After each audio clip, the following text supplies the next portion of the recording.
Dear students, good morning. कल के video में हमने जाना समाजशास्त्र का अर्थ व परिभाषा के बारे में, और आज हम अध्ययन करेंगे समाजशास्त्र का विषय क्षेत्र के बारे में, स्कोप ऑफ सोशियोलॉजी। तो चलिए शुरू करते हैं।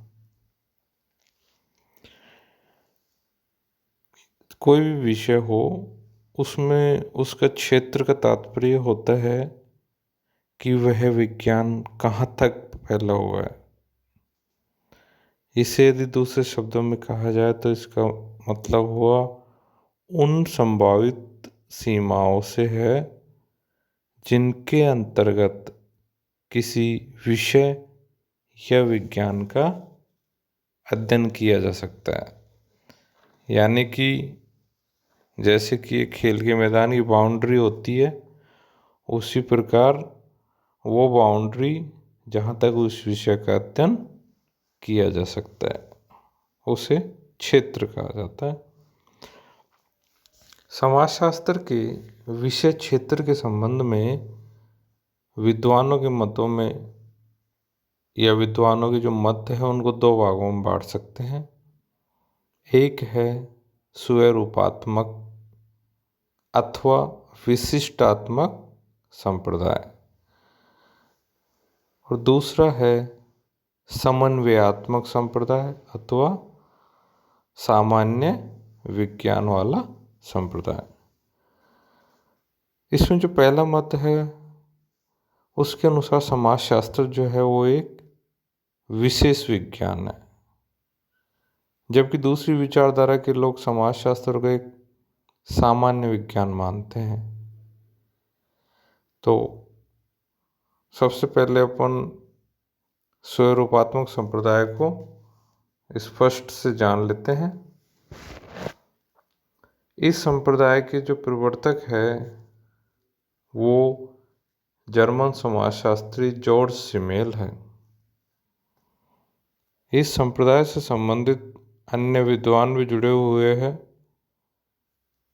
उसमें नाम आता है वीरकांत, वानविच, मैक्स वेबर, टॉनिज आदि का। इस विचारधारा से संबंधित समाजशास्त्रियों का मानना है कि अन्य विज्ञानों जैसे राजनीति शास्त्र, भूगोल, अर्थशास्त्र, इतिहास, भौतिक शास्त्र आदि के समान समाजशास्त्र भी एक स्वतंत्र एवं विशेष विज्ञान है। जिस प्रकार प्रत्येक विज्ञान की अपनी कोई प्रमुख समस्या या सामग्री होती है जिसका अध्ययन उसी शास्त्र के अंतर्गत किया जाता है, उसी प्रकार समाजशास्त्र के अंतर्गत अध्ययन की जाने वाली भी कोई मुख्य सामग्री या समस्या होनी चाहिए। ऐसा होने पर ही समाजशास्त्र जो है वो एक विशिष्ट विज्ञान बन सकेगा और इसका क्षेत्र भी निश्चित हो सकेगा। इस संप्रदाय के मानने वालों को कहना है कि समाजशास्त्र को संपूर्ण समाज का एक सामान्य अध्ययन बनाने का प्रयत्न किया गया तो वैज्ञानिक आधार पर ऐसा करना संभव नहीं होगा। यानी कि समाजशास्त्र जो है वो संपूर्ण समाज का सामान्य अध्ययन नहीं कर सकता। यदि करेगा तो वो क्या हो जाएगा, एक खिचड़ी मात्र बन जाएगा। ऐसा मानना है स्वरूपात्मक संप्रदाय वालों का। अब इसमें सबसे पहले जॉर्ज सिमेल के विचार जान लेते हैं।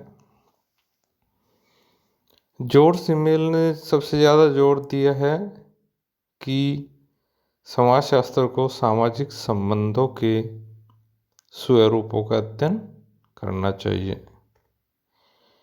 इनके अनुसार सभी भौतिक एवं अभौतिक वस्तुओं का अपना एक स्वरूप होता है और एक अंतर्वस्तु होती है जो एक दूसरे से अलग अलग होते हैं,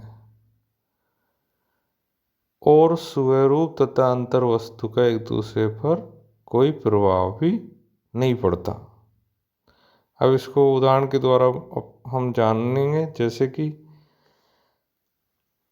3 एक जैसे स्वरूप वाली बोतल लेते हैं। एक में पानी, दूसरी में दूध और तीसरी में शराब भरते हैं। पानी, दूध और शराब का बोतलों के स्वरूपों पर और इन बोतल के स्वरूपों का इनमें भरी हुई अंतर वस्तु पर कोई प्रभाव नहीं पड़ेगा। बोतल की विशेष आकृति या बनावट उसका क्या है? स्वरूप है। और उसमें भरा हुआ पानी, दूध या शराब क्या कहलाएगी?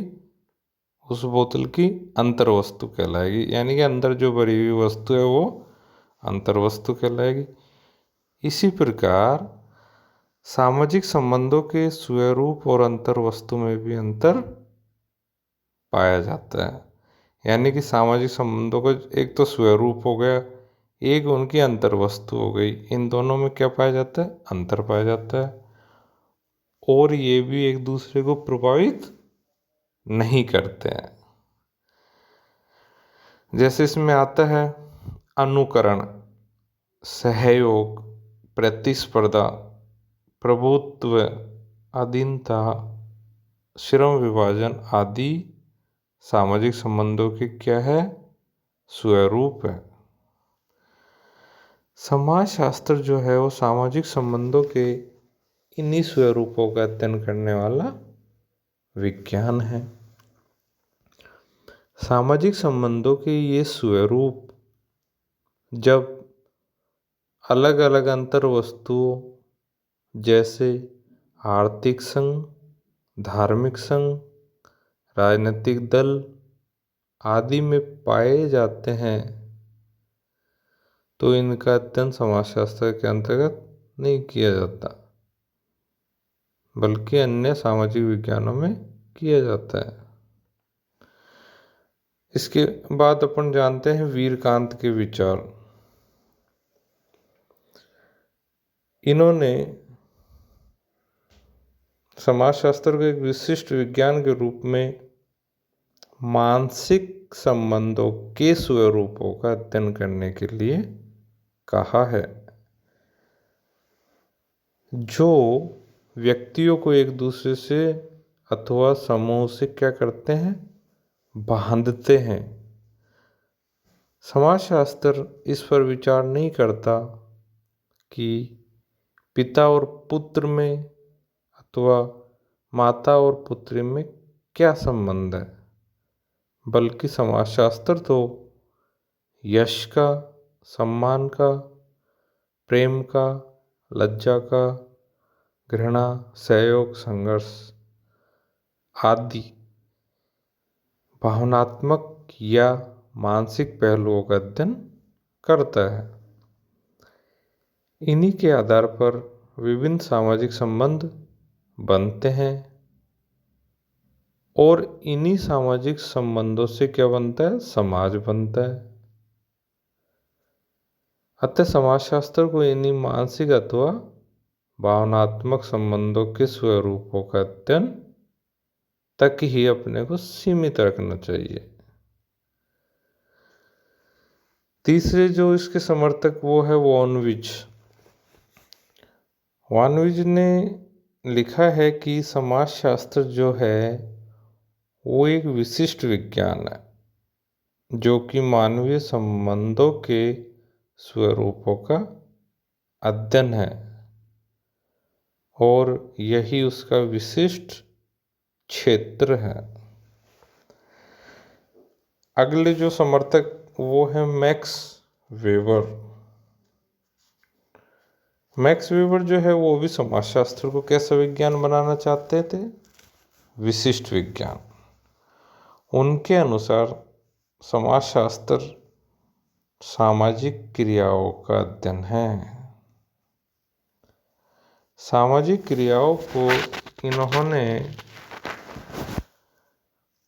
उन व्यवहारों के रूप में स्पष्ट किया है जो कि अर्थपूर्ण होते हैं, जिनका कोई अर्थ होता है, और साथ ही जो अन्य व्यक्तियों के व्यवहारों से प्रभावित भी होते हैं।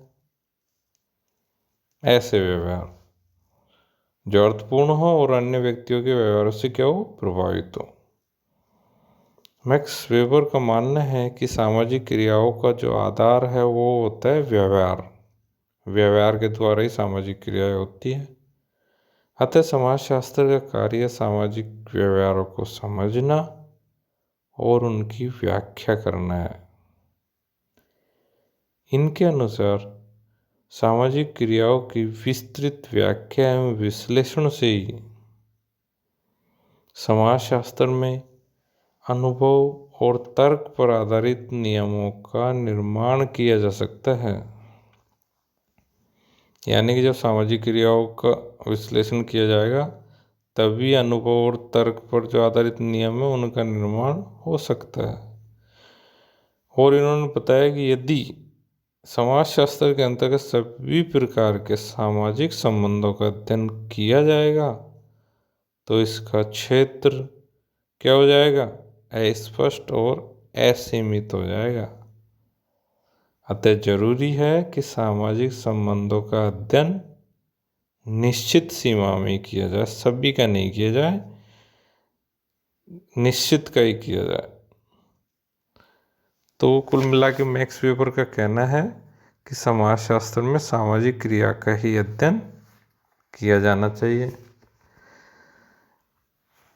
इस संप्रदाय से संबंधित सभी विद्वान जो है वो समाजशास्त्र के क्षेत्र को कैसा मानते हैं, कहाँ तक सीमित मानते हैं, सामाजिक संबंधों के स्वरूपों के अध्ययन तक ही सीमित मानते हैं। और ये सभी विद्वान समाजशास्त्र को अन्य सामाजिक विज्ञानों से स्वतंत्र कैसा विज्ञान बनाना चाहते हैं, एक विशिष्ट विज्ञान बनाना चाहते हैं समाजशास्त्र को। इसके बाद स्वरूपात्मक संप्रदाय की कुछ आलोचनाओं को जानेंगे। स्वरूपात्मक संप्रदाय पर अनिश्चितता और अस्पष्टता का आरोप है। इस संप्रदाय के समर्थकों के संबंध में फिचर ने कहा है, क्या कहा है, कि इन्हें समाजशास्त्री नहीं कहकर सामाजिक दार्शनिक कहना ठीक होगा। अब इसमें पहली आलोचना अपन जानते हैं वो है कि इस संप्रदाय के समर्थक है वो समाजशास्त्र को अन्य सभी सामाजिक विज्ञानों से अलग एक स्वतंत्र और शुद्ध विज्ञान बनाना चाहते हैं, लेकिन ऐसा होना संभव नहीं है। इसका कारण यह है कि विभिन्न सामाजिक विज्ञानों में पारस्परिक निर्भरता पाई जाती है। सभी सामाजिक विज्ञान थोड़ी बहुत मात्रा में एक दूसरे से कुछ ग्रहण करते हैं, इसलिए इसे विशेष विज्ञान नहीं बनाया जा सकता। दूसरी जो आलोचना वो है कि इस संप्रदाय के समर्थकों ने समाजीकरण के स्वरूपों और सामाजिक संबंधों के स्वरूपों में कोई अंतर नहीं किया है तथा दोनों को एक दूसरे का क्या मान लिया, पर्यायवाची मान लिया है, जबकि वास्तव में ऐसा नहीं है। एक और इसकी आलोचना देख लेते हैं। स्वरूपात्मक संप्रदाय से संबंधित विद्वानों का यह कहना गलत है कि सामाजिक संबंधों के स्वरूपों का अध्ययन किसी अन्य विज्ञान के द्वारा नहीं किया जाता। अतः समाजशास्त्र को एक नवीन विज्ञान के रूप में इनका अध्ययन करना चाहिए। ऐसा कहना उनका निराधार है।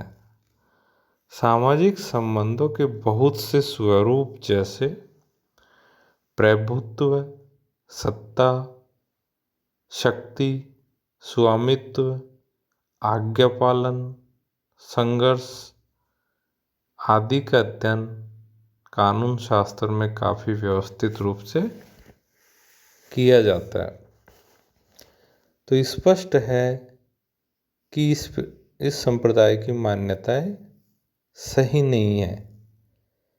इसके समर्थक समाजशास्त्र के अध्ययन क्षेत्र को ठीक से स्पष्ट करने में क्या रहे हैं, असमर्थ रहे।